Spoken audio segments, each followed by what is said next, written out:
Well, good evening, everyone. Welcome to the pre-show of tonight's show. And this is just where I make sure we're all set up and things are going straight. And if I don't forget to port up my microphone, then lo and behold, we'll have a radio show. So hopefully you all got your announcements out there that the show is going. Where is everybody, says Leslie? I don't know. I was just looking at that and I was saying, it's kind of empty in here for starters tonight. Maybe it's because I put out a late announcement, but everybody should know, it's 9:00 here. So we'll see what happens. People will filter in eventually. That's the way it goes.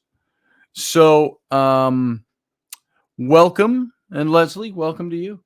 Thanks for being here. Thanks for all you do for this show and this podcast, this channel, and everything about it. Hey, Michelle, Kenham Free, good to see you. We've got, let's see, I think it's 3 minutes after that we start. And so I know. 3 minutes after the show starts. And let's see, where does that, there it is. Part of the pre-show, just checking the technical stuff, making sure that that's still set to roll. And it is Wednesday, correct? Yes, it is.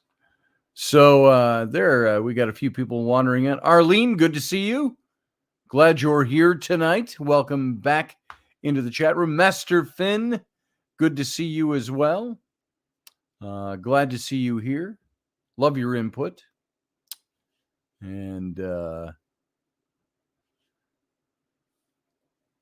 that's set.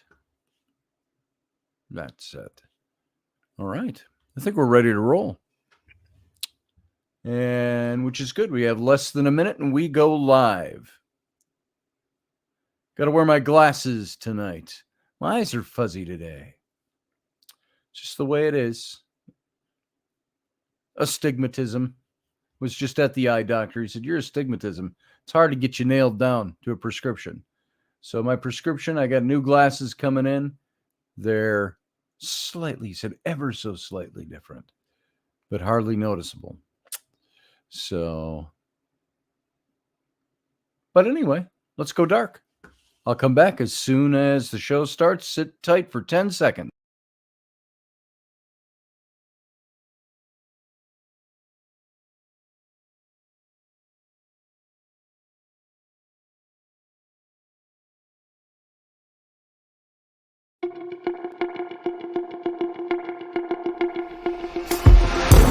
The Intrepid radio program with Scotty Roberts. Intelligent talk.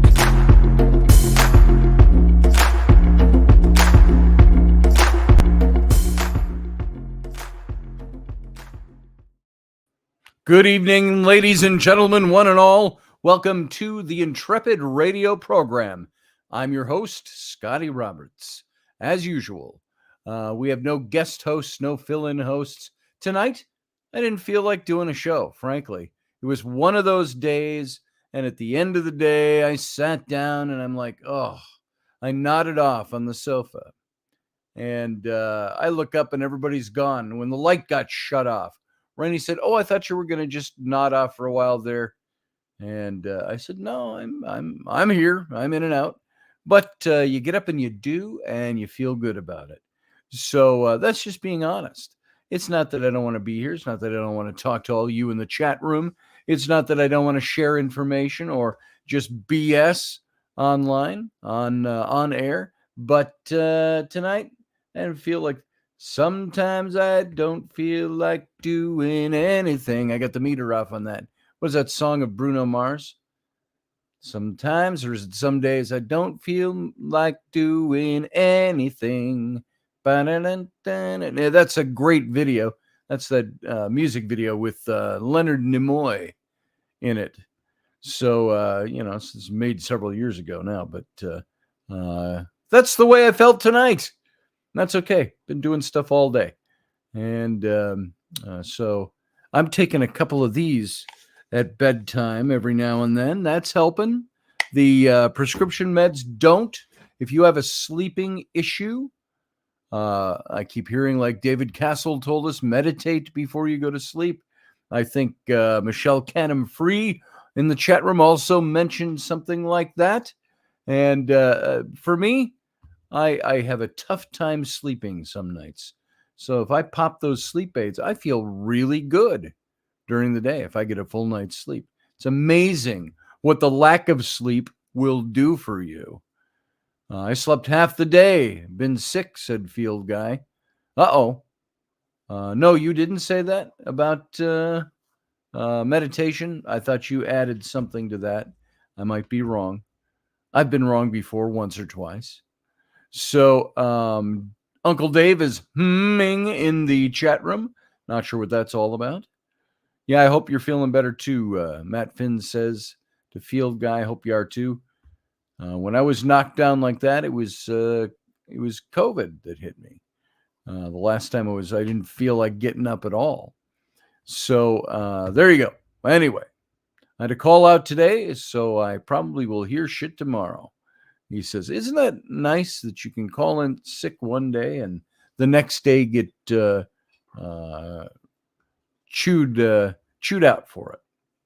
So anyway, I'm here. I'm glad to be here. I'm glad you're here. Thanks for joining me. It means a lot to me that you would be here. And you can, of course, listen to the audio over on subspace.radio and the Subspace Radio Network. You can come to the YouTube channel where the chat room is live and happening and shaking and kicking and screaming. And you can join all the fellow Intrepids over there and also watch my mug on video screen talking for an hour or two. And you can also view that same video over on the Facebook channels, my channel, Subspace Radio's channel, Intrepid Radio's channel, and so on. You can also go to intrepidradio.com, the official site for this show. Now, there's no way to listen there yet. We're working on it. But there are links there to get to the right places. So I found my glasses. Yes, Field Guy, I did. Now, that was a few days ago. You know where they were? This little roll cart I have right here by my desk. I had all these cords, these kinds of things, all stacked in there. And I laid the black glasses one day. I must have laid them right down on top of those cords. And perfect camouflage in a charcoal gray roll cart with all kinds of black cords and my glasses laid on top, totally obscured. Now, I'm hoping that's what I did with my ring and my car keys. Those still have not turned up anywhere. Mysteriously gone forever. So somebody will tear this house down or build an addition to this house 80 years from now, and they'll find my ring and my keys and a bunch of other stuff all stored in a place in the wall, upside down. So tonight, I want to start by reading something to you. This is out of Joseph Campbell's The Hero with a Thousand Faces. If you have not read this book, it should be required reading for anybody who thinks. And I wanted to hit not his foreword, but the beginning of his book. And if you don't know what this book is about, it's really, here, it will define itself as I read. His prologue is called The Monomyth. The Monomyth. Mono, break that down. Mono, meaning one. Myth. Myth and dream, he says.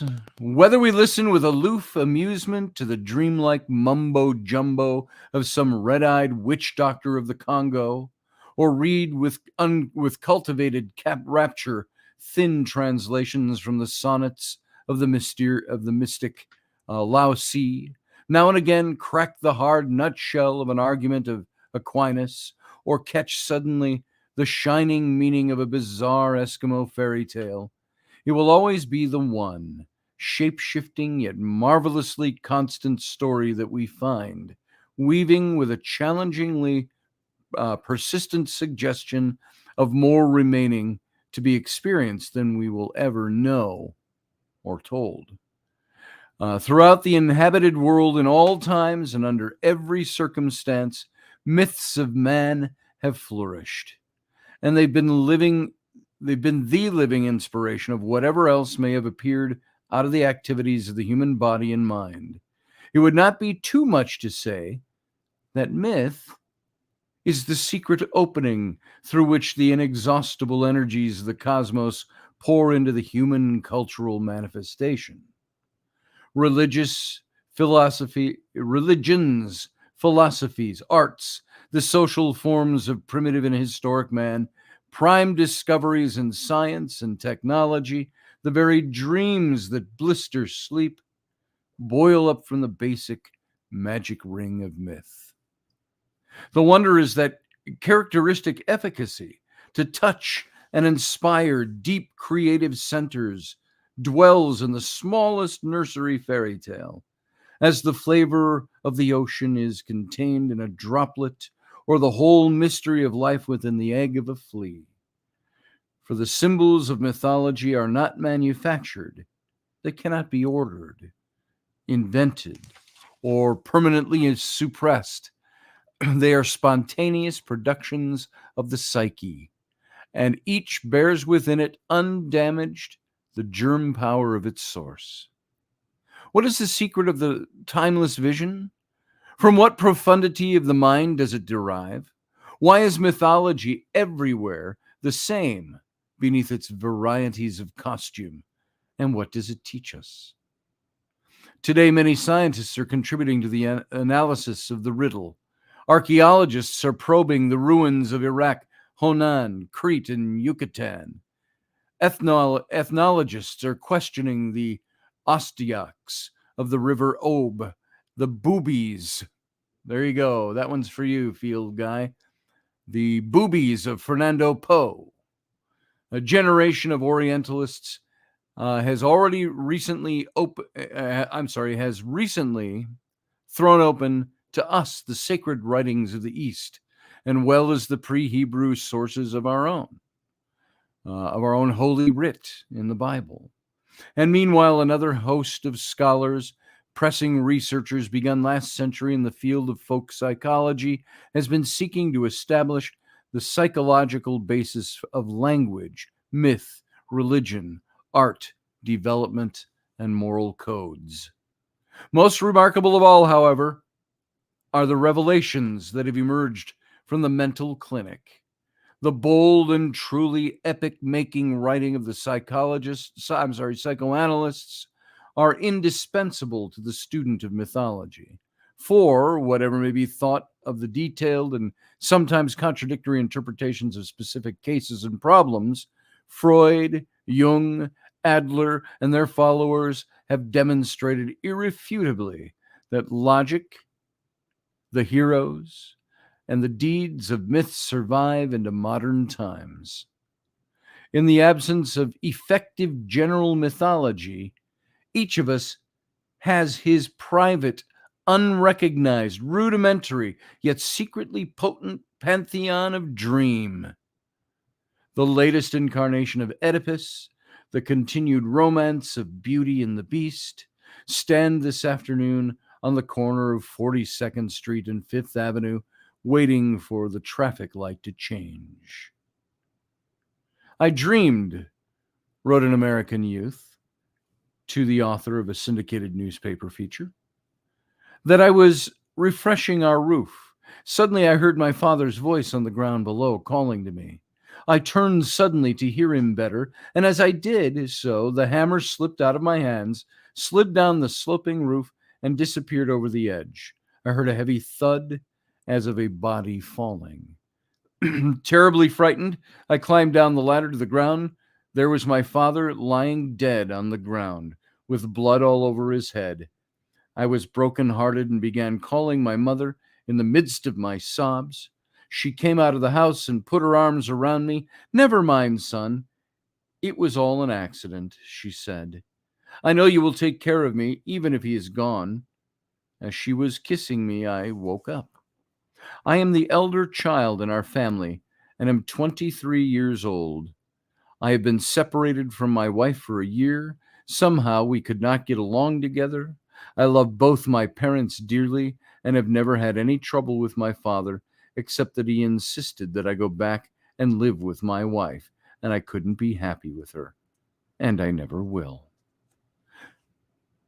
And I'll close reading Campbell here by his reaction. He says, the unsuccessful husband here reveals with a really wonderful innocence that instead of bringing his spiritual energies forward to the love and the problems of his marriage, he's been resting in the secret recesses of his imagination with the now ridiculously anachronistic dramatic situation of his first and only emotional involvement, that of the tragicomic triangle of the nursery, the son against the father for the love of the mother. Apparently, the most permanent of the dispositions of the human psyche are those that derive from the fact that all animals, we remain the longest at the mother breast. Human beings are born too soon. They are unfinished, unready as yet to meet the world. Consequently, their whole defense from a universe of dangers is the mother, under whose protection the intrauterine period is prolonged. Hence, the dependent child and its mother constitute for months after catastrophe of birth a dual unit, not only physically but also psychologically. And then he goes on and he talks more about this and gets into his book. But I wanted to read that as we're talking about myth. We're talking about the way we construct myth, our need for myth, our need for religion, which is not spirituality necessarily, but our need to construct religion to fit what we are looking for in God. And then there is also the thing that I entitled tonight's program loosely. I had this thought because it's in some of what I'm going to talk about. And that is the whole idea of squaring the circle. And what does squaring the circle mean? Squaring the circle is bringing together or joining two seemingly conflicting things or contradictory things. Or maybe a better way to put it, bringing together the ambiguous to each other and making it make sense. If you think of squaring the circle, it's kind of where we get the idea of fitting the square peg into the round hole. The story of Oedipus, says Madvin. So I want to look at this, and I want to do it through something I've presented to you before, but these are things that I wrote. So I'm going to have them up here. I'm going to basically read from them. They're my writings, but I also want to do a little commentary on this. And some of you have heard some of this before, and I presented this stuff in many different ways.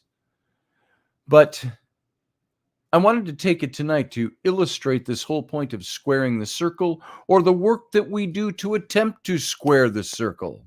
What does that mean? What does it mean for me? What does it mean for you? I have a book, and I looked for it before I came on tonight, and I couldn't find where I had put it away. You see, I got these books all around the walls here, and they're not quite organized, just unpacked and on shelves. But it's the book Gateway of the Gods, and it was written by Craig Hines, probably some 13 or 14 years ago, something like that. And it's his take on the Nephilim, his look at the Nephilim, very in depth. And he had a huge influence on me. He actually wrote the foreword to my Rise and Fall of the Nephilim. You'll see it in this book. And Craig Hines, and I owe a lot to him for being the influence and the help along the way. But when he signed that book for me before I had written my own, he signed it. He said whatever niceties he put in there, and he says, and Scotty, remember to square the circle. And that was at the crux, the hub point of everything that I was doing and writing and thinking about. How do I square that circle? How do I make what seems to be two contradictory things come together and mean something unified? And this is what you get when you look at mythology. This is what you get even when you look at things that we might believe in, our religious stories, our biblical mythologies. And mythologies, as you know, I only use that word to describe the set of writings, the set of beliefs, and so on. I'm not saying they're fake and myth. I'm saying it's Christian mythology, Jewish mythology, Judeo-Christian mythology, so on. So as a kid, I spent far too many nights lying atop my mother's garage with my arms folded behind my head, and I'd stare into the starry sky. And I was consumed by my childhood fantasies of becoming, guess what? You know it, a starship captain who would boldly go into that endless black, seeking new life and new civilizations. Yet it was more than just growing up a product of pop culture and the science fiction of the 1960s that really governed the way I was and fired my curiosities. Something deep inside told me that we were not alone in this infinite stretch of expanding universe. And I longed to know the answers to the age-old questions of, why am I here?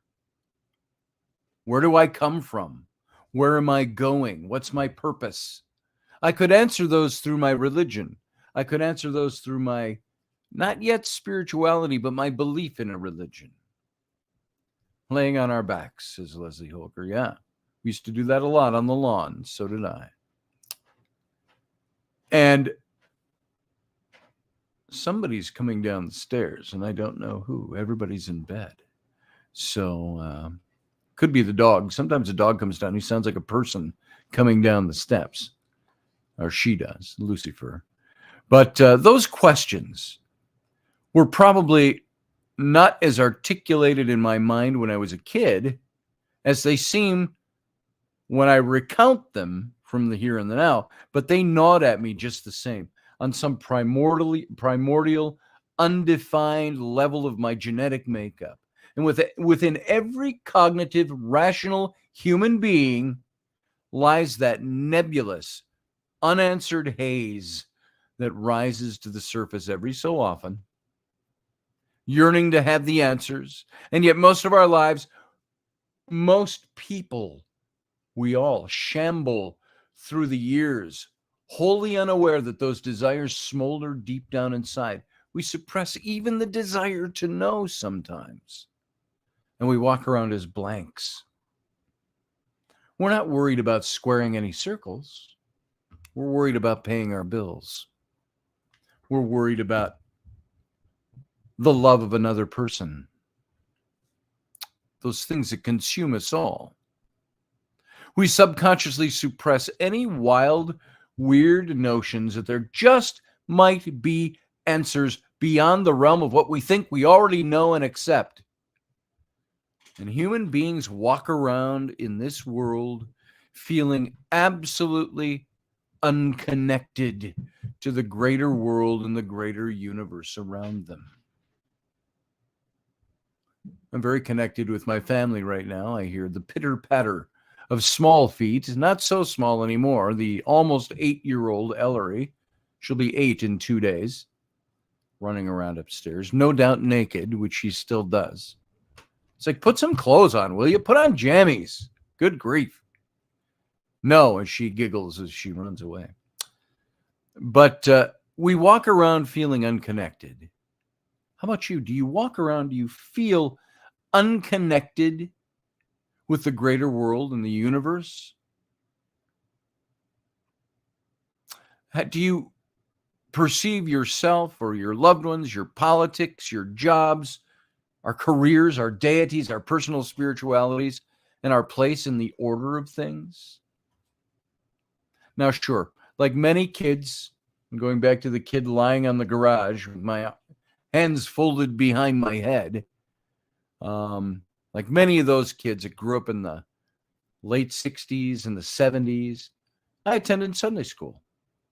I was taught about the origins of man from a Genesis chapter 1 perspective. And for many years of my life, that was the only source point to which I subconsciously hailed and consciously spoke of when asked. It was as if the stories of creation were settled so long ago in that unquestioning little child's understanding of how things work.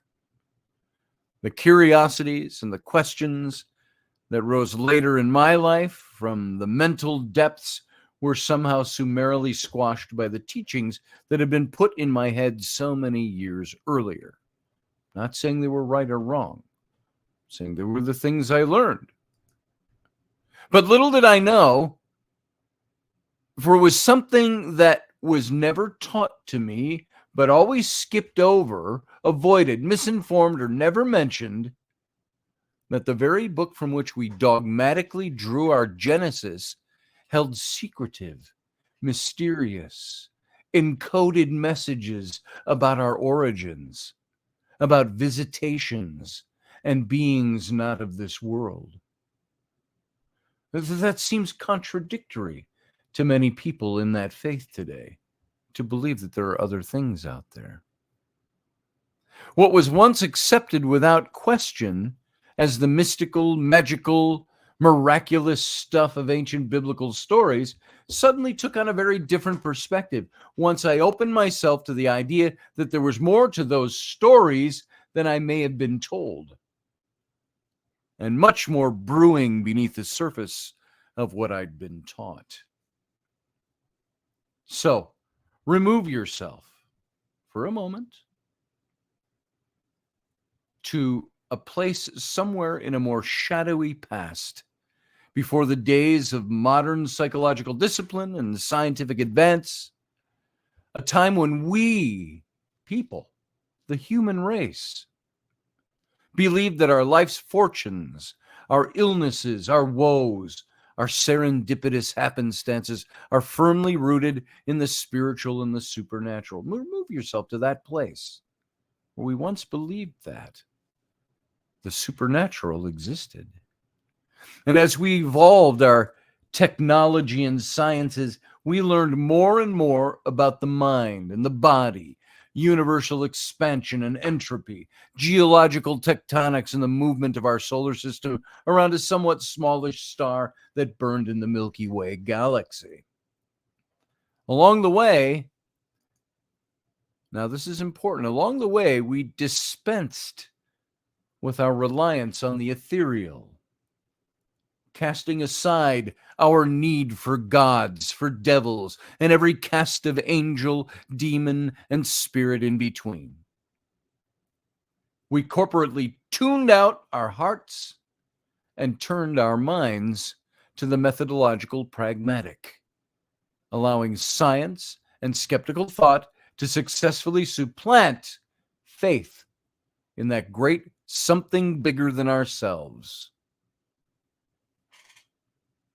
Science became the great surrogate for God.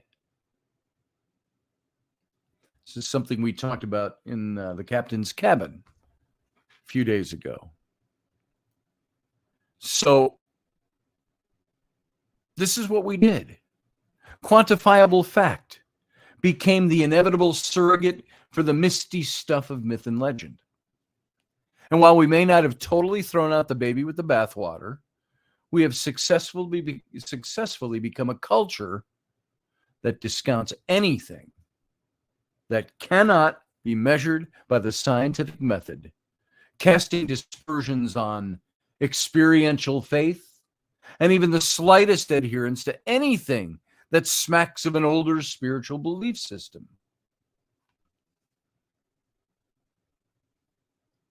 I was looking over at the chat room. I see a bunch of chat stuff was scrolling by, so I'll move on. Oh, not to mine. I read First Enoch, Genesis 6, and Jude 1:6, says Matt Finn. There you go. Now, the paramount endeavor that occupies most of recorded history of the human race after the history of war, of course, which, by the way, is sadly the human race, history of the human race and the history of war is synonymous. They're synonymous. Is the great quest for discovery. The seeking out of the who's, the what's, the where's, the why's, and the how's of our existence. I think this is what, even as a kid, drew me to shows like Star Trek, the philosophies behind it. We're seeking answers. We're moving out. We're discovering. The great adventurers, the great discoverers. It's the great quest for discovery. And yet, while attempting on that quest to adhere to strict, quantifiable sources, we have let go of the spiritual. The innocuous, insubstantial, airborne flotsam that, when you actually look for it, seems to permeate every facet of being, down to the very spark of life itself, and our understanding of what the spark of life might be, beyond the simple answers of faith.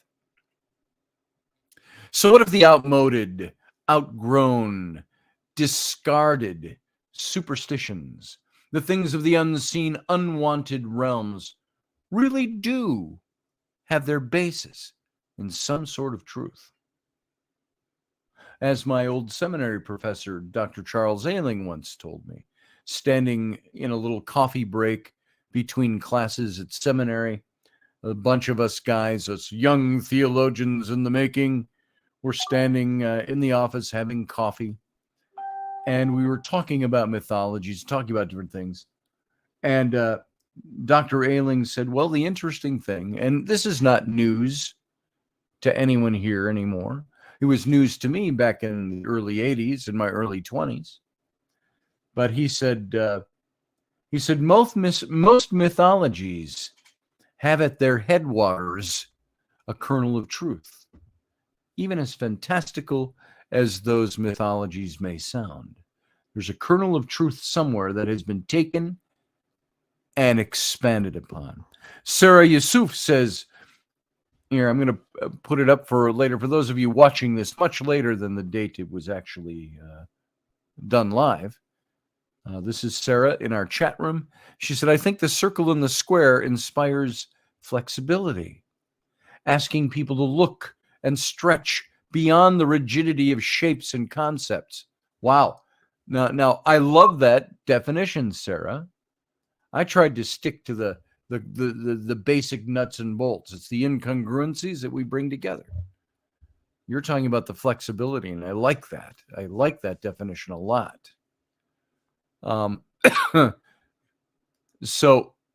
Anyway, going back to this, what if all these things that we have discarded as superstition are actually the stuffs of the real life, of the real universe, but we've thrown them out because they no longer fit into our veil that cannot be pierced type of thinking? What if the superstitious banalities that we've brushed aside in the broad swath of our skeptical scientific hand were truly the evidentiary stuff of things not seen, the substance of a very real universe that dwelt and operates just below the surface of the visible, tangible world around us? As the Apostle Paul said in the New Testament, the substance of things hoped for, the evidence of things not seen. Or was it the other way around? The evidence of things hoped for, the substance of things not seen. Something like that. What if there truly exists a viable, legitimate source code that at times finds its way through the barrier that divides the diaphanous from the substantive?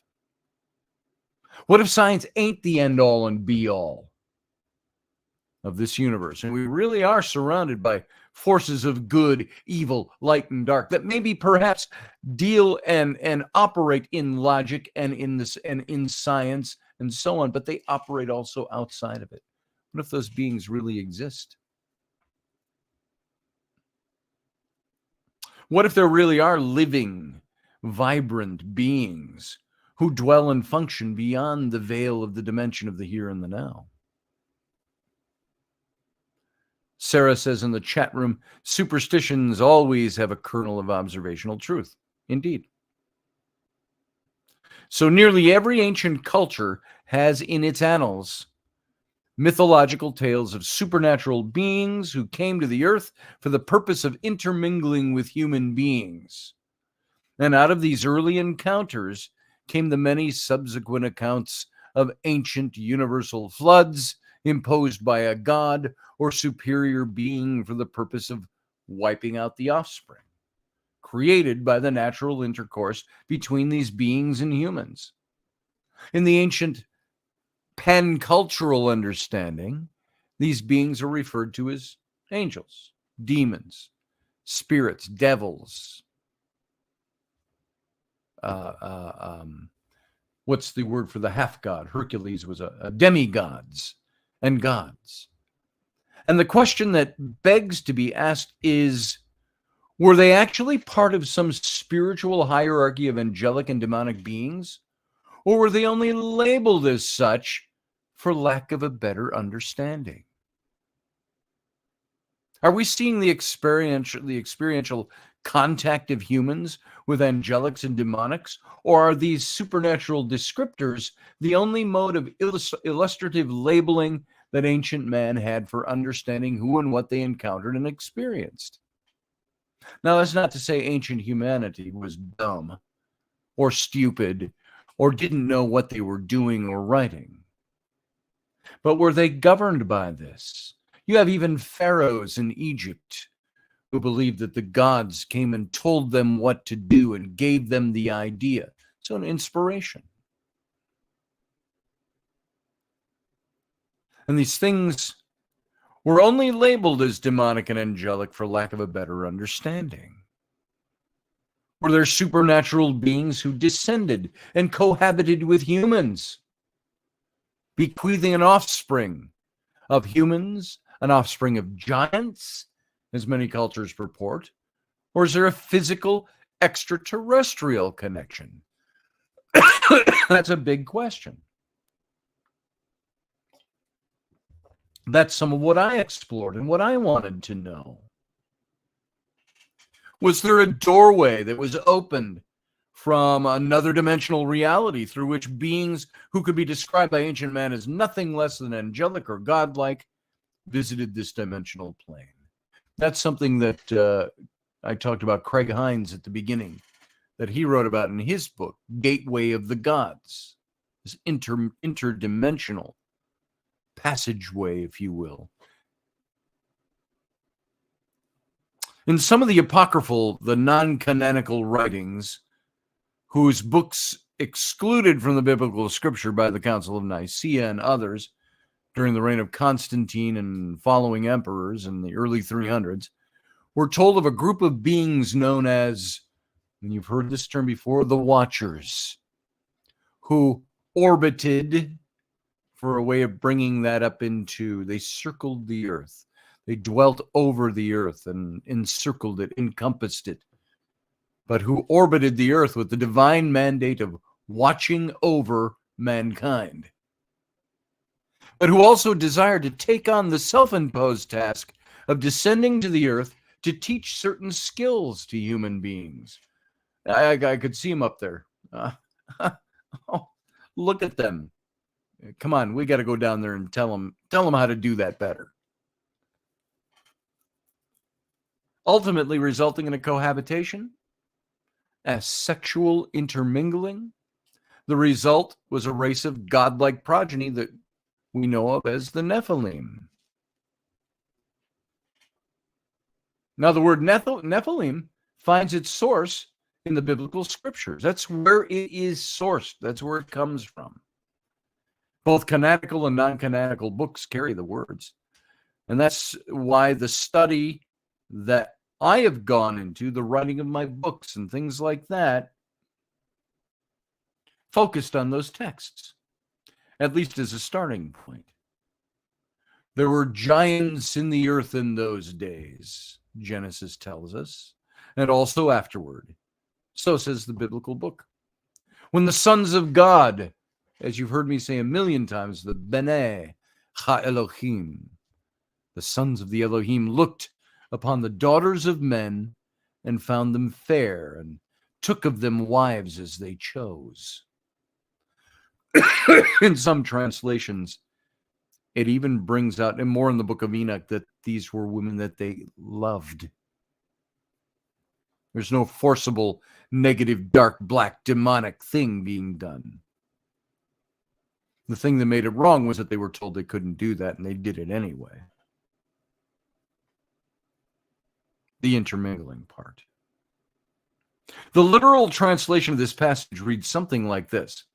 The watchers came and took human wives for themselves, as many as they wanted.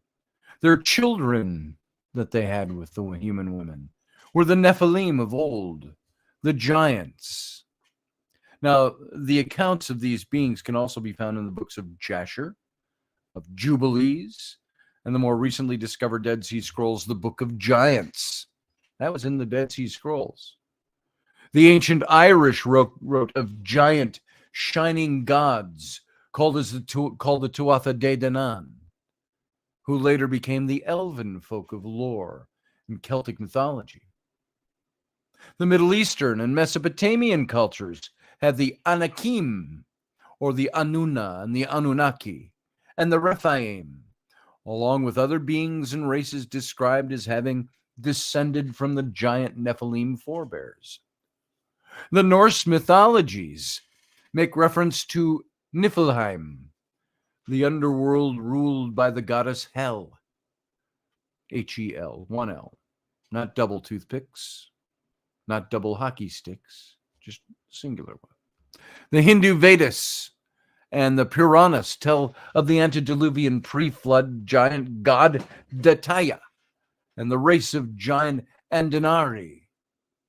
Native American cultures speak of a highly elusive, giant, hairy, big-footed creature that roams the American forests, just as Tibetan mountain people tell tales, age-old tales, of similar, equally elusive giant creatures in the Himalayas.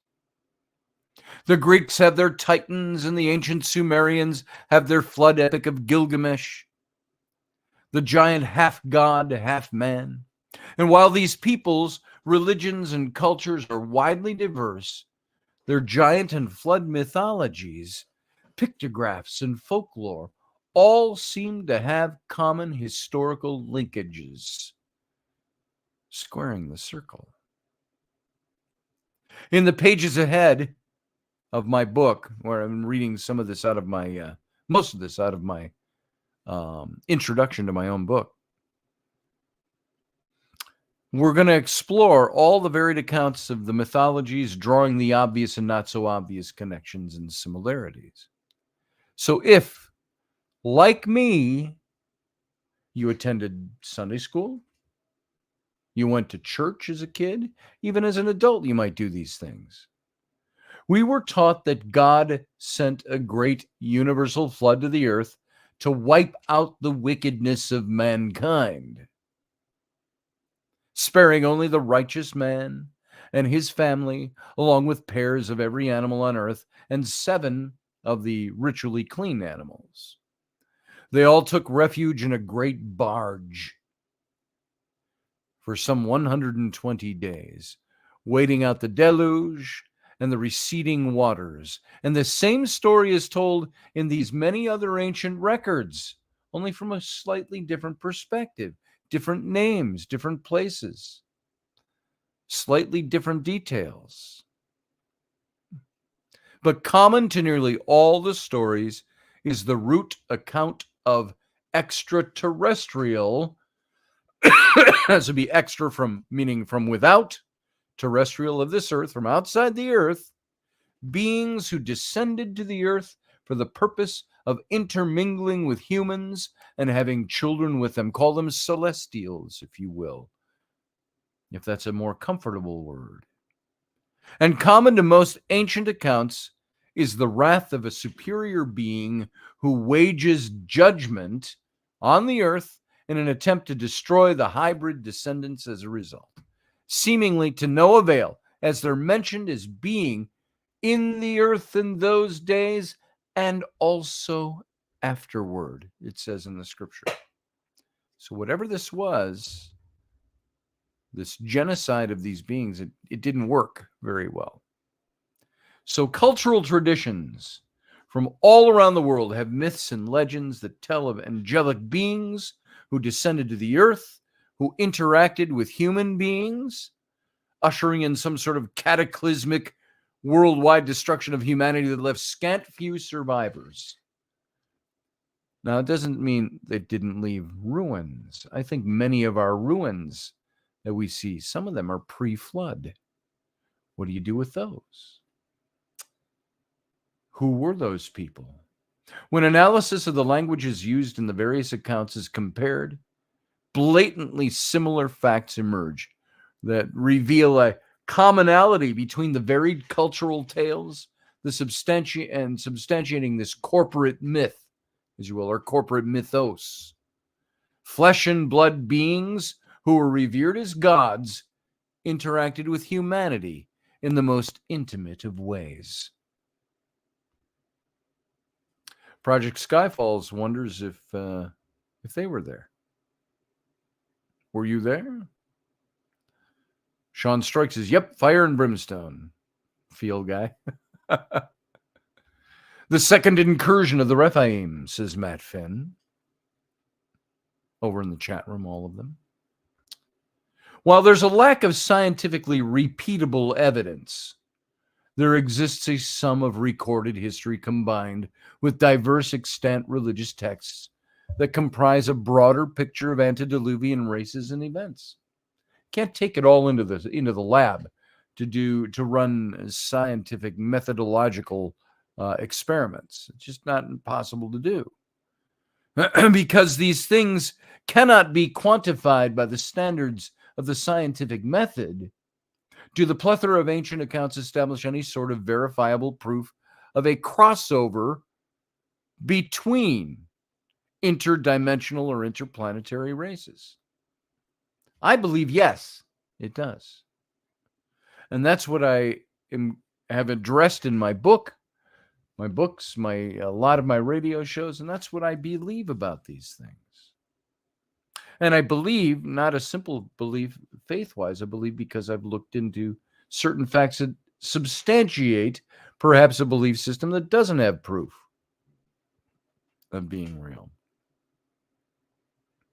When there exists such localized myths in geographical regions, repeated by other localized myths in other faraway geographical regions over and over and over again, there's a certain scientific methodology at play, sort of an ad hoc scientific methodology. There's a message revealed. That's what I think that shows us. Almost more importantly than the physical, the textual references, the evidences, or the spiritual implications that can be drawn. Beyond the accounts of giant beings and extraterrestrial intercourses with humans, we have the spirituality of the matter, spanning gaps between dogmatic theologies and firmly held systematic beliefs, spawning a broader interconnectivity between religions, cultures, and spiritualities. It's my personal belief that there's much more to discover than has been revealed. And the more we hypothesize, ponder, explore, research, study, and meditate on this wide array of scriptures, facts, folklore, stories, writings, the more we engage in a responsible dissecting and evaluation of the living, breathing existence of these beings. Now, you might ask me, you may well ask, what qualifications and credentials do I have to write of such things with any modicum of authority? And I could hold up my years of incomplete, degreeless education in Bible college and my master's program in seminary. as sources for much of what I learned about biblical scripture. But as I've alluded to previously, that education simply left me wondering more about the things I had not been taught in those cloistered circles. If exploration and discovery is at the core of every heart and mind, then seeking out the answers by means of personal study and research is what I'm presenting here in this book. We're all scholars. Got that? That's what I like, by the way, about the way Professor Bauer thinks. He's putting this stuff together on a much deeper level. I think the answers are the same. You boil off all the dross, all the thinking, all the explaining, all the talking, and so on. It comes down to a few phrases of what we do and do not accept and believe and understand. But we're all scholars. We all bear a responsibility of rooting out facts and seeking truth. And while the things I've talked about, the things I've written about, the things I expound on quite a bit, should never, ever be held up as a quotable resource for universal truth on any of this shit. It is one person's attempt, me, to find answers that do not simply and blindly follow the dictates of a singular religious system constructed by humans. And while this effort might represent my early years of speculative imaginings, rounded off by more years of education, scholarly research, I would call my whole take on this a work of my heart and my philosophy, as opposed to a scholarly tome that will be held as the absolute authority on the topics contained. I have many more questions than I have answers. But these things that I talk about and expound on in this arena especially represent honest, educated research that will hopefully help lead you, help lead me even further down a path to our own conclusions and discoveries, but not based on sucking ridiculousness out of our thumbs or making shit up. I see some people that will write about things and say, and this is the way it is, but they're expounding on things that they believe philosophically, but have no proof for at all. I think it's our responsibility to look for those proofs. I don't think the Watchers were angels at all. To answer your question, Skyfalls, I don't think the Watchers were angels. I don't think the mingling with the human women were angelic. Mostly because you can go to the Hebrew, and I've mentioned this before when we talk about these things. The Watchers were the B'nai Ha-Elohim, the sons of God.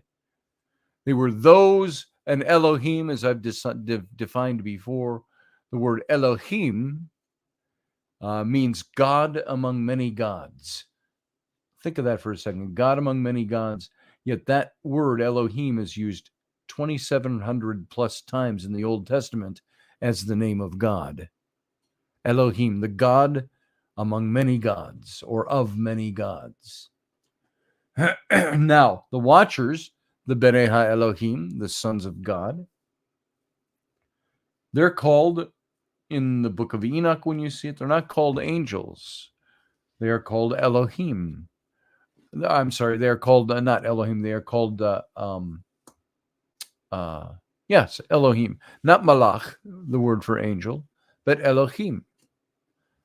Melohim is angelic, or the angelics. Elohim, the sons of the Elohim, are something far different than angels. So, hey, Sarah, or Amanda.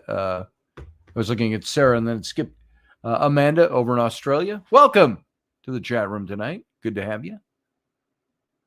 Matt Finn says fallen beings that left their heavenly estate. I think Matt Finn, I believe the fallen beings weren't the ones that created the Nephilim. I believe there were fallen beings, definitely. But I also believe that there were beings that were called the fallen after they committed certain acts, not because they were cast out. You're talking about two different types of beings. When you talk about the elementals and the spirit beings and so on this earth, they're not part of the fallen. They are part of the outcast, but they didn't fall in the negative sense of the term.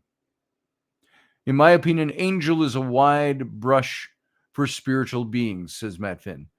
Dumbed down for the mass consumption of churchianity. I get that. I understand that. I believe spiritual beings encompass a lot of other things. There are things I've encountered that are not angelic, nor demonic. But they're somewhere in there. They're created beings. So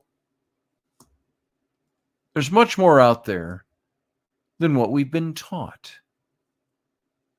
There is so much more out there to discover, to uncover, to unindoctrinate, uninculcate from, and to seek out the answers. Yeah, thank you. Thank you, Sarah. I'm watching both clocks tonight. So, I've got less than 5 minutes left. So, and then there's that still small voice. I talked about Craig Hines and the squaring the circle and all of that. He said in his book, to a small quiet voice, he made reference to the small quiet voice, whereas God said that still small voice when he spoke to the prophet. And that still small voice, it speaks to us. Craig insisted that it had been speaking to him, not audibly, but deep in his subconscious, telling him to square the circle. And like Craig, I've struggled with the seeking and the finding of those answers to questions that delve much deeper than what seems to be lying on the surface. My entire life, I have known that there is something lying just beyond the borders of the familiar, reaching far beyond systematic theologies and entrenched dogmas. Before we ever met face to face, I found in Craig Hines, through the vehicle of his writing, an able, unwitting ally in my quest to make the square peg of my quest fit into the round hole of the universe.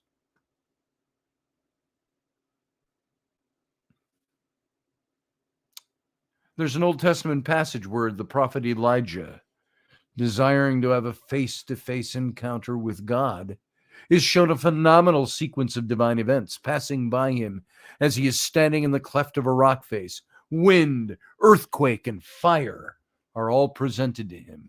The noise of theophany was overwhelming.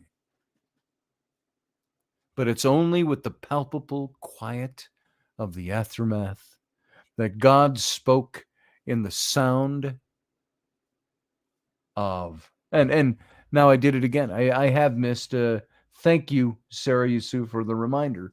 But I'm looking for 58 over here, and it hit 55, and we went off over on the radio station.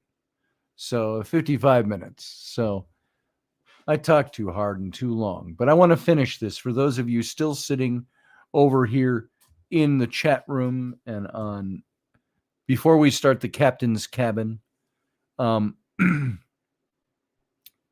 noise of theophany was overwhelming to Elijah. But it was in the quiet aftermath that God spoke in the sound of sheer silence. It's that same stunning silence, that still small voice that should be whispering in your ears if you listen for it.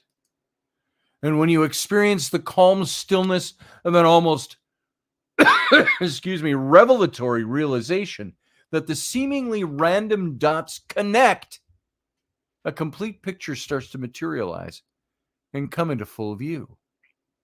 As a result, In a sense, I stumbled upon the conclusion that we've been asked to square the circle. That's something Craig reminded me of when in his private handwritten note on the title page of his book, Gateway to the Gods. For most of my life, I've insisted that as much as we live and dwell in a natural world, we live and dwell in a supernatural one.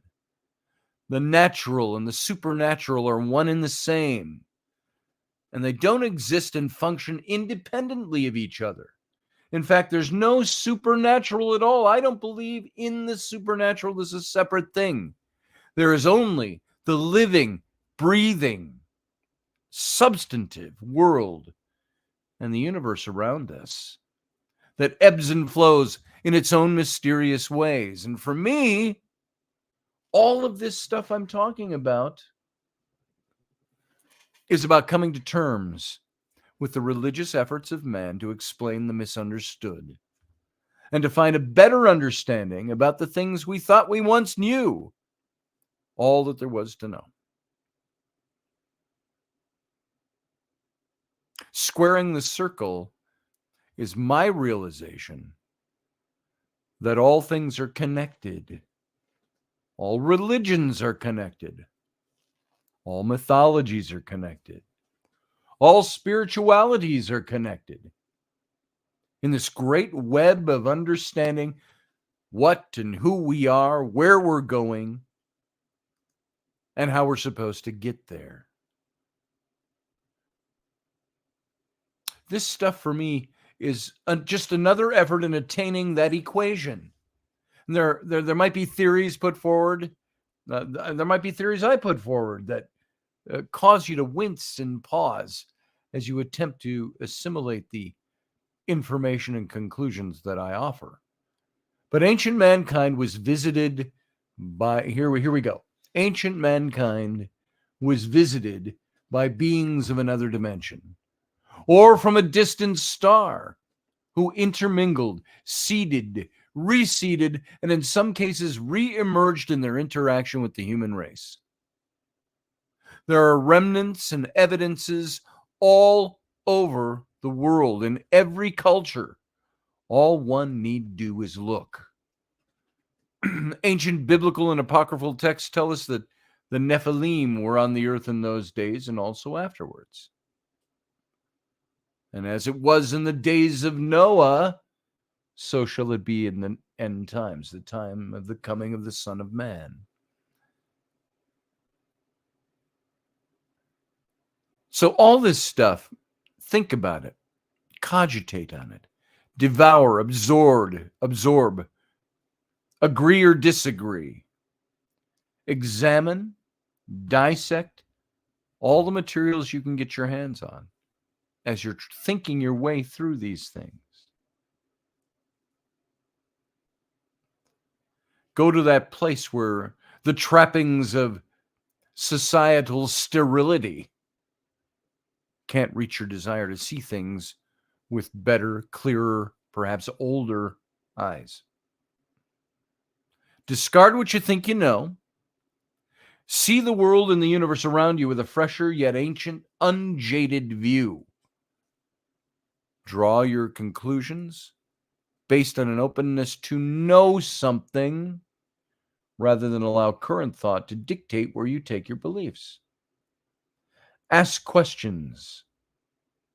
Seek the answers to your questions.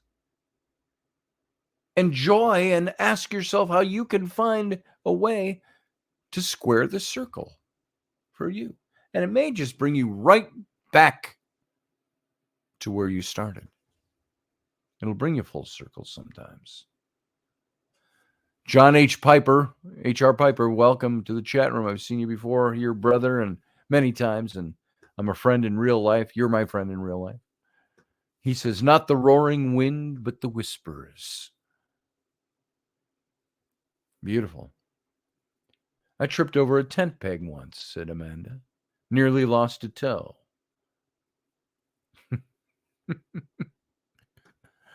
Oh, boy.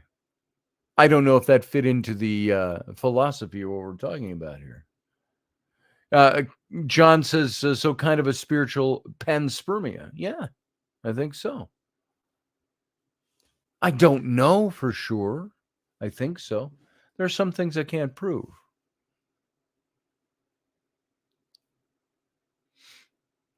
Amanda says, keep my line straight or off the rails as we go. I'm surprised we didn't get into any geometry, said Sarah Yusuf. Sarah, I could have. I was looking, you know me, by things I've talked about on this show before. I'm about as mathematical a mind as toenail fungus. Doesn't work for me. I started looking at some of that stuff, and I'm like, you know what? I think we'll skip a bit, brother. And I moved away from geometry. Other people are stronger at that, and I'll leave it in their capable hands. John Piper says meditation is a good place to start. Yeah, I believe you, brother. Michelle Canham Free says the soul sees what the eyes are blinded to. There it is. However, proving that point can't be done. I think if God were to be as substantive as, say, looking at a rock and a tree and a river, God would definitely step out, but then there's not that, certainly not the what the soul can see. There's what the physical eye can see only. So that's it. That's what I ran a little overtime on. We ran through our clothes over on the radio station. So let me end the show now and start the Captain's Cabin. This will give you about a minute break. So hang on to your butts as we go out. Here we go. Live long and prosper, radio audience. We'll be right back with the Captain's Cabin. Join us every weeknight at 9 p.m. Central Standard Time, 10 p.m. Eastern. The Intrepid Radio Program, a Scotty Roberts Productions broadcast.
Well, avast, me hearties. Welcome aboard the Captain's Cabin. So good to have you here tonight. My apologies to anybody listening on the radio station for running overtime. It just cut us off at the end there, but hopefully you were over here, also in the chat room, picking things up. Thank you, everyone. It's Thursday afternoon already in Australia, says Amanda Berry. That's like talking to the future when you talk to Amanda on the other side of the planet. What did Michelle say? She thought she heard Race Hobbs saying, "I swear I heard a Snotty Roberts production." Yeah, that was subliminal, maybe. Now I don't feel bad. I thought I was behind, and Scotty ran late. I ran overtime, Barbie D. Thanks for being here, by the way. So I'm glad you're here. Why do you stay up really late to come into this show late? I don't know. Maybe you're doing other things, but sometimes getting my mind to grasp around. I have a lot of people that come in awfully late into the show and say, "Did I miss it?" And it's over. So, but you can always catch this show in its archive form over on the YouTube channel. And Michelle Canterbury says, "As my own nose drips." Yeah, there it is. So, let's see. John Piper, what'd you say? Pretty F citation.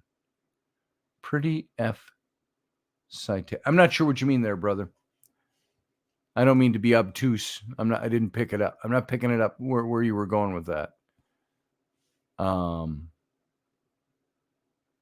So Sarah Yusuf said we should go into the cabin, then talk about it. There you are. Yeah, we can talk about it. Snotty nose. Here, I'll play it one more time, and you tell me. Listen very closely now for Race Hobbs here. This is the close of the Intrepid radio program, but listen to what he says here. Here we go. Join us every weeknight at 9 p.m. Central Standard Time, 10 p.m. Eastern. The Intrepid radio program, a Scotty Roberts Productions program. There you go. A Scotty Roberts, he said. I heard no N in there. So there it is for y'all. Y'all. I was asking you what it meant too. Oh, pretty fiction. Okay, gotcha, John Piper. Let's see. Let's hide that comment. And Steve Clark says 29 Fahrenheit feels like 22 Fahrenheit here. Yeah, in the winter we had 18 degrees Fahrenheit as our high temp today, and it sometimes felt like 2 below zero, they said, with the wind chill. Let's see. Naughty Roberts says Rapid Dog. Yeah, that's me. Naughty Roberts. Naughty Roberts. Let's see. I didn't hear a y'all in the intro there. No, probably not. That's so colloquial, brother. I'd have to have been from down there to have him say that. But Race Hobbs is from Arkansas, so you'd think he would have some of that in there. But hold on. What did Sam send me? Oh, it's a great, my son Sam sent me a picture of a new doormat. What is your name? What is your quest? What is the airspeed velocity of an unladen swallow? There you go. So he just sent me that. That was great. Coming from Sam the man. So how's everybody tonight? How's your week been? It's already Wednesday. It's already hump day. It's already the 30th of November, which means in about an hour and 45 minutes, at least here where I am, it's going to be December 1st already. You ready for Christmas? Have you done your Christmas shopping? Have you taken care of stuff? Confusing metrics, LOL. Hello, Miss Susie, says Mandaberry.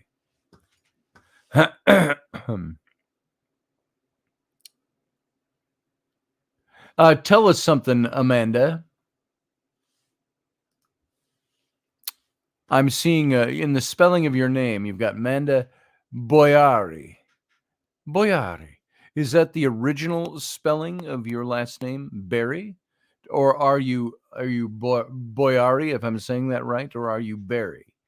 Barry, a softened version of this, your family name. I know you have quite a big family history that you've dug up. So, yep, yes, she says. That's the original pronunciation. Yep, that's the original. There it is. Boom. Just curious. So I see it almost every night. So, got my glasses on today. Eyes are weak and a bit feeble and a little bit blurry today. But chalk it up to my astigmatism. There it is. That's what my eye doctor just told me. So I'm not going to stick around very long tonight. We ran a little over with the show. That's okay. It's a good thing we still have this playing in the YouTube. But we're not going to take this far tonight, mostly because, yeah, I have dry eyes, Sarah. Way dry eyes. So I carry this in my pocket. So just to, what is this stuff called? Artificial tears. There it is. So keep my eyes from drying out. Yeah, I'm going feeble, Dave Potter. Feeble for the day anyway. My thought processes are not connecting. So I said at the beginning of the show, I didn't want to do a show tonight, only because I just felt worn out for the day. But, you get into it and it goes away. So no one is around to say I don't use it legally. I can. So there you go. Perfect. Potter's already in bed. Good for you, Uncle Dave. Sleep it off. Sleep off the day's cares and woes. Sleep off the tiredness. That's what I'm going to do. My son woke us up at 1:30 in the morning. Well, I don't know if Rainey woke up, but I did. And said he heard ringing in his ears. And I was out of it. But that was about an hour and a half after I went to bed. 2 hours almost. And I think I hit the bed about 11:30 last night. And he came in about 1:30. And was asking about, and when those things, they never happen in the daylight. It's always in the middle of the night. A kid crawls into bed with you and throws up. Or a kid wakes you up and says, my ears hurt. And so I just prescribed him a little ibuprofen. And I said, why don't you go lay down? That should go. Hopefully that'll go away. If it doesn't, then you can come back down here and let me know. And he was fine in the morning. But those things, they wake you up in the middle of the night. And you're like, oh my God. Now I got to pee because somebody woke me up at 1:30, 2 hours after I went to bed. So we don't have a bathroom in the downstairs connected to our master yet. So we have to trudge upstairs, use the bathroom. In the middle of the night, I weave up the stairs when I'm not awake. So, and I never quite got enough sleep after that last night. But it started out well because I used my Plus Reserve CBD THT gummies. So I'm gonna crack a couple of those. As a matter of fact, I'm gonna do it right now, right in front of you. I'm gonna take my two. I'll take two of these because they make me sleep better, just for the fun of it. Oh, that's three. Let's do two. Boom. I'm gonna take a couple of those. Sean Strike is voting for assisted suicide. Who do you want to help kill themselves? I have some candidates. Hey, Paul from Newcastle. Good to see you. Glad to have you back. I'm an old fart working up to a codger, then geezer, says John Piper. Yeah, I'm getting there. So, or I've been there and I just don't know it yet. So, but greetings to everybody who's coming in fresh. we're going to be cutting this to a close here pretty soon for tonight. I'm not going to go for another 40 minutes tonight. I go for another 3 or 4, and we'll be out of here. So, Rainey and I went at 5 o'clock to the little grand opening of a little craft shop here in Somerset, Wisconsin. And if any of you locally are listening, it's connected to, the building is connected to, but it's a separate business from the thrift store in downtown Somerset. And a woman she's got about 30 to 35 different art and craft and artist people that have put things in her shop. And she knows Rainey pretty well. And Rainey put in her tumblers, all of this stuff. And she had a setup there. And then she asked me if I would put my books in. So I put a few books over there. And she already needs more, which is kind of neat. So we were over there. The city, the Chamber of Commerce people were all there tonight. And it wasn't a huge gathering, but it seemed crowded because we were in a small space. But so that was rather fun. Yes, I live in Wisconsin. Sky Falls looks up, sees Wisconsin. Yeah, we're straight north of you, almost, field guy. So, but Rainey's showing her stuff off. And by the way, I mentioned this on, who was I talking to? Oh, it was on KB, Morning Coffee with KB. I mentioned this, and I can say some of this because this company already put out a public notice. But before the public notice went out, somebody I know, who's a good friend of mine and Rainey's, has a television producer friend that contacted him looking for people for a new series, a reality series. Kind of like Big Brother meets Survivor meets, there was one other one that they mentioned. Full of challenges, and there's a cash prize at the end, and sizable, and all of this stuff. And he called me first to say, would it be all right that if I talk to Rainey about this? And he was just doing that out of respect.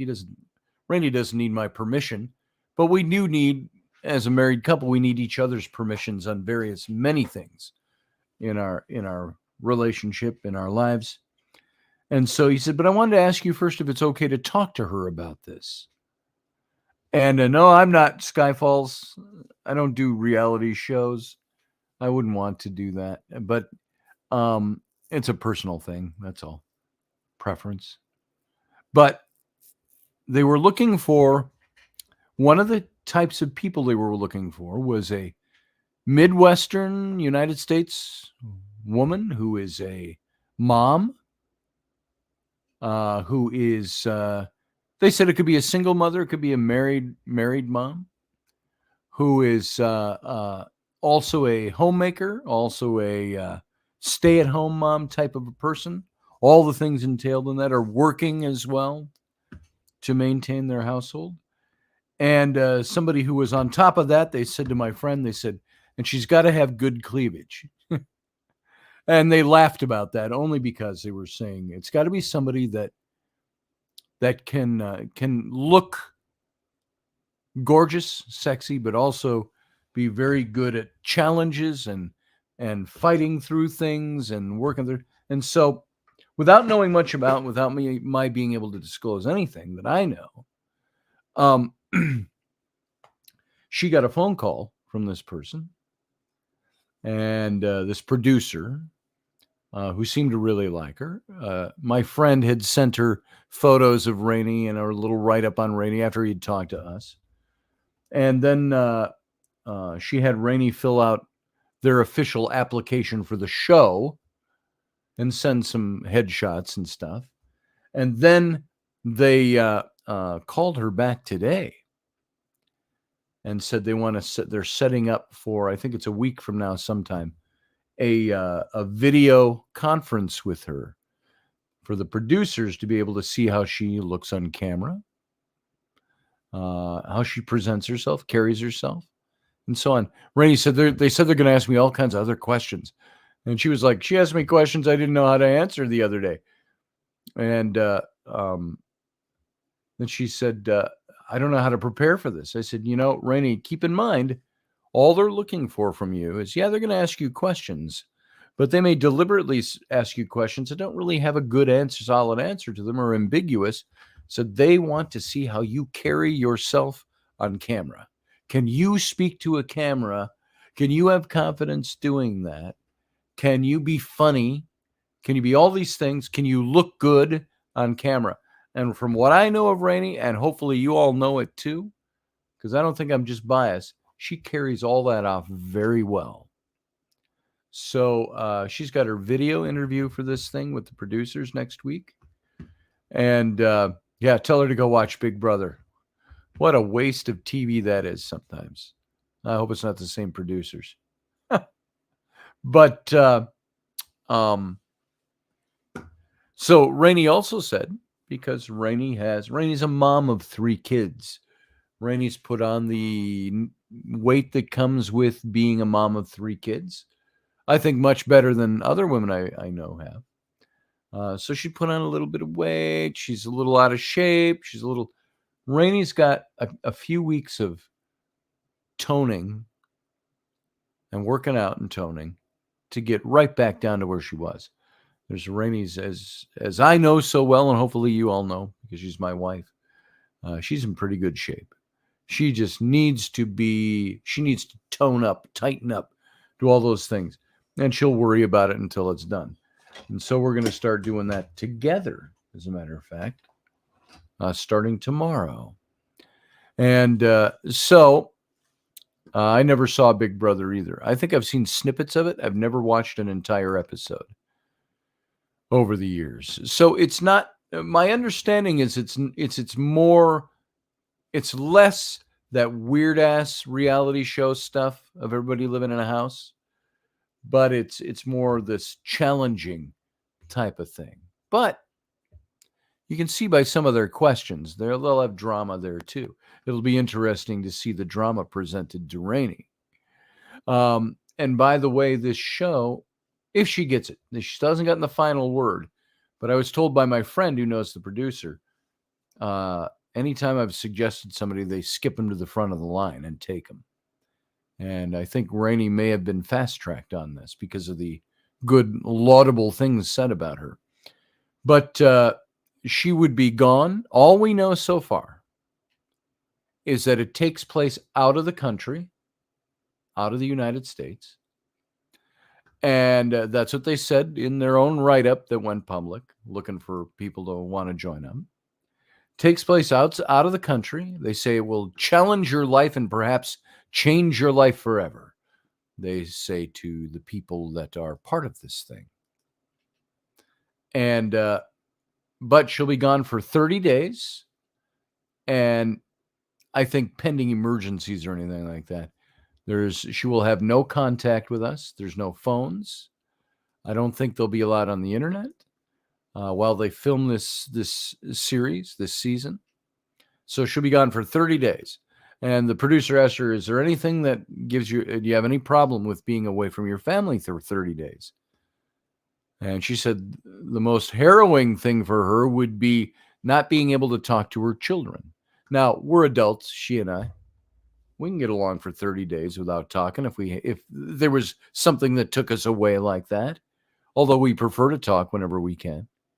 Adults can handle it, I think, more than kids, and she's very sensitive to how the kids feel. So we'll have to see what they do with that. Maybe talking to somebody back home will be a reward or something. I have no idea. I have no idea how this show is going to be carried out. We don't even know the name. We don't even know all the themes involved. Just adventure out of the country for 30 days. And if she gets the role, it'll happen in March. It'll be the month of March. So knock on wood, put out a good word for Rainey. I think this will be, for my wife, I think will be an amazing thing. If she gets this, it'll be an amazing thing for her. I don't know. Maybe she'll come home in disgrace and feel like, oh, this didn't work and I didn't like it and I wanted to leave. And maybe she'll go and this will be adventure. She's for those of you who are moms, you know what I talk about when I say my wife sometimes is so exhausted from all the things she does to be a good mom that there's no time left. Sometimes not even time left for me. You've seen it on the radio show. She'll come in and kiss me goodnight and say, "Goodnight, I'm going to bed." I say, "I'll see you later." And she said, "No, you won't. I'm sleeping."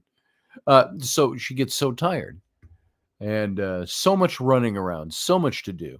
It subsides during the school day, thank goodness. We don't look forward to kids being home from school anymore. They had Wednesday, of course, the day before Thanksgiving last week, Thursday, Friday, Saturday, Sunday, and Monday off. That's 6 days they had off of school. And they've reached that stage as kids where, damn, you guys are annoying to be around sometimes. Just go be quiet somewhere. And some days Rainey has had it. But she is, sometimes I think, I look at Rainey and I say, she is somebody who, did she give up things to be with me? No. Would she have done other things if she had not been with me? Yes. Did she give those things up? I don't think so much as giving them up as not actually doing them. And, like 20 years from now, you'll regret more of the things you didn't do than the things you did do. And I think 17 years into our marriage, there are days where Rainey is like, she doesn't regret being married. She said, "I still love being married to you and I love you." She said, "But," she said, "I miss what my imagination tells me could have been different things in life, things I wanted to do and I haven't done." And of course, since we've been married, all we've been about is having kids and sustaining life around here. Sometimes survival mode, a lot of sacrifice. Now I've traveled. I traveled to Egypt 3 or 4 times. Rainey's traveled to Alaska a couple of times for a month each. She's traveled with her mom and her brother and done some things, but there's still some things she'd like to do. So she was asked, when this producer was questioning her, "What do you look to get at? Why do you want to be part of this series?"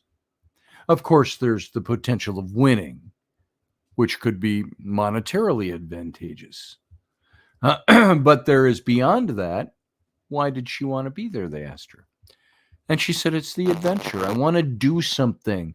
I want to stretch my horizons and do something that, while I'll miss my husband and my kids, it's something I can do for myself."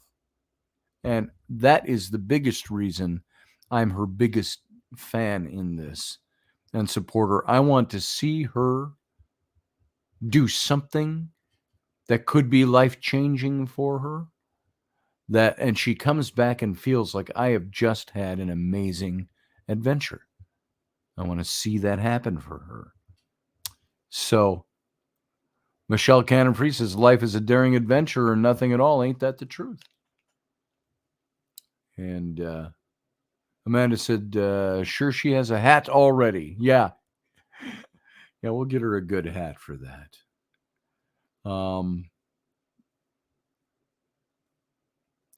Let's see. John Piper. "Yeah, COVID kind of burned out that let's be a close family track." I'm not sure exactly the direction you're taking on that, John, but we were close. We just didn't do anything for the last 2 or 3 years. Didn't go anywhere. Didn't do much. So little bits and pieces, and that's about it. 2 years ago on my 60th birthday was when Rainey took me to the Water Street Inn, and we got the recording of that ghost singing, if you remember that. That happened. That was 2 full years ago, and that was at the height of COVID and lockdowns and all of that. The hotel was open, but the bar wasn't open, the Irish pub that's in there. None of the bars were open downtown, and the restaurants, everything was closed down.